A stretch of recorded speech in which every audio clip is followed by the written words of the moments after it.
us when lives get shattered all around us? Why do we hide our tears?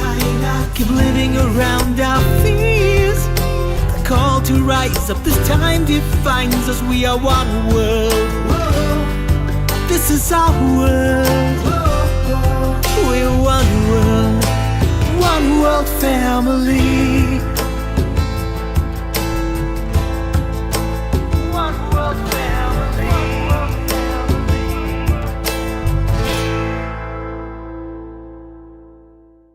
Push yourself, because no one's going to do it for you. It's just one of those quotations that inspires us in our daily life. But this doesn't limit us with the numerous inspiring stories that we have around. Good day guys, this is Puneet Gulati and you're watching Local Heroes with Hume City Council. Today I wanted to share a story about a very inspiring, darling, beautiful princess. I call her princess because that's how she likes to be called. Dalia Safar Mikha. I don't know how many words will be enough to describe about Dalia, but the little I tell you is that she's one of those inspiring souls that I come across while working out in my gym one day, and since then her story keeps me going no matter what. She has proven that no matter how hard the days get, you can always toss the coin on your side. You can always turn the darker days into the brighter side. Let's go and talk to Dalia Mikha Safar.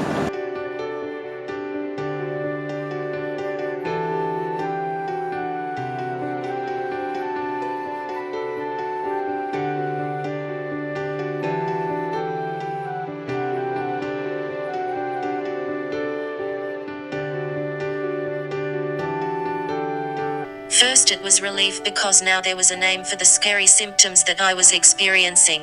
The doctors had no answers for a couple of months, so every night I'd think to myself, is it cancer? Is it organ failure? What the hell is it? Then when I learned more and more about the nature of Wilson's disease and how I'd never be able to lead a normal life, despair.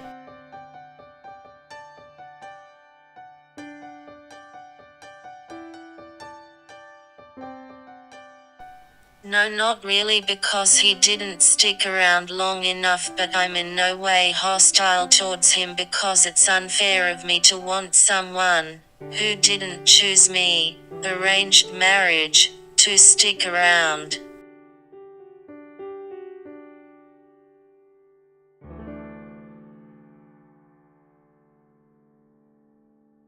Not so much social media. Although I did meet many people with and without Wilson's disease in the early years of my disease, but I can't imagine my life without the internet.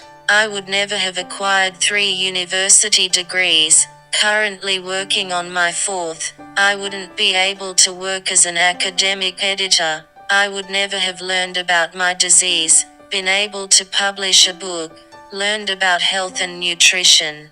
When people talk about the negatives of the internet, I kind of get annoyed because they overlook the positives and the opportunities that it has brought to the majority, especially people like me.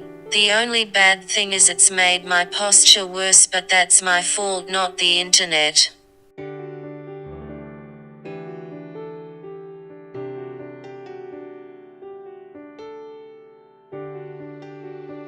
I haven't used a lighter since 2010. I use my iPad, but it was extremely helpful in the early years. I think I would have survived, but not being able to communicate and express myself would have made me extremely frustrated. Especially me, because I love to talk.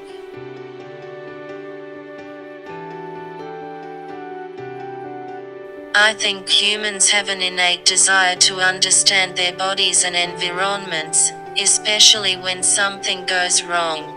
By understanding and learning, it makes you feel like you're getting back a bit of control, especially when you feel like things are spinning out of control.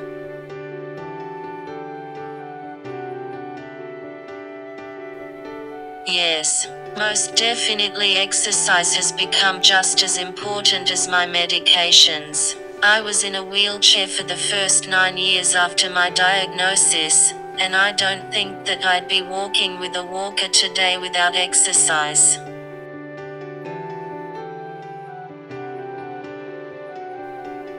I can't tell you how long it took me to accept my disability, but it was extremely difficult only because I resisted it. So my inability to accept my disability manifested in an eating disorder, and I had to go see a psychologist for several years. I've been journaling since 2009 and that's helped too.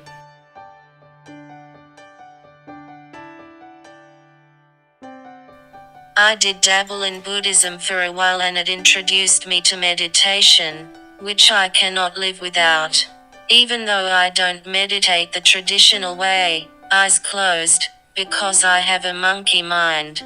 I use an app on my phone and practice binaural beats meditation daily, sometimes more than once a day.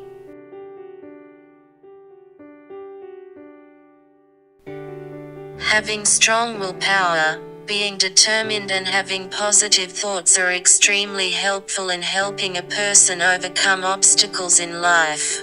However, you also need support, family, but more importantly you need to have a goal, something that drives you to push forward in life. Without a goal, what's the point of being determined? Also, I personally think that anyone put in my situation has the capability to achieve anything because we all have strength within us, but it doesn't reveal itself until we're faced with a crisis.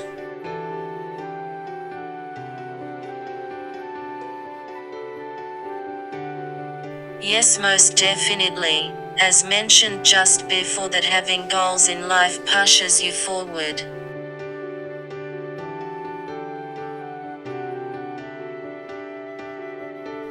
Take nothing for granted. Be grateful for even the smallest things in life, like proprioception, the ability to know where your body is and what it's doing in relation to its environment. It's what enables a person to walk without having to look at their feet, yet very few people know about it or even think about it. I'd like to end this interview with a quote by the author Charles Swindoll. Life is 10% what happens to you and 90% how you react to it.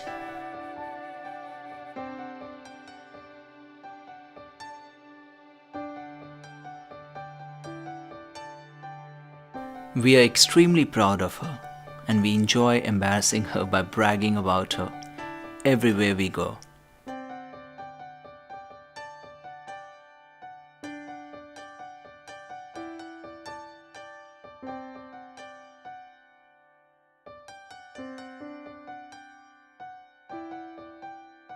The most difficult phase was the first few years. We couldn't believe how quickly she'd gone from being an independent young woman to a semi-comatose person who could no longer walk or talk. Disbelief.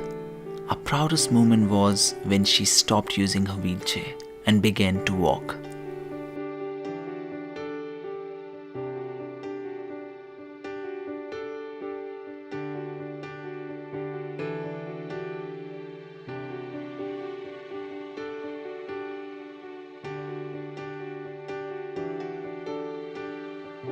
Wow, so that was the super inspiring story of Dalia.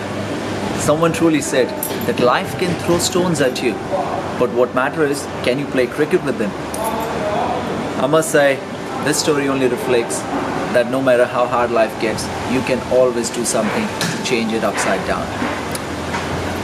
Always remember, sometimes in life we feel so blue, but someone somewhere is not happy as you.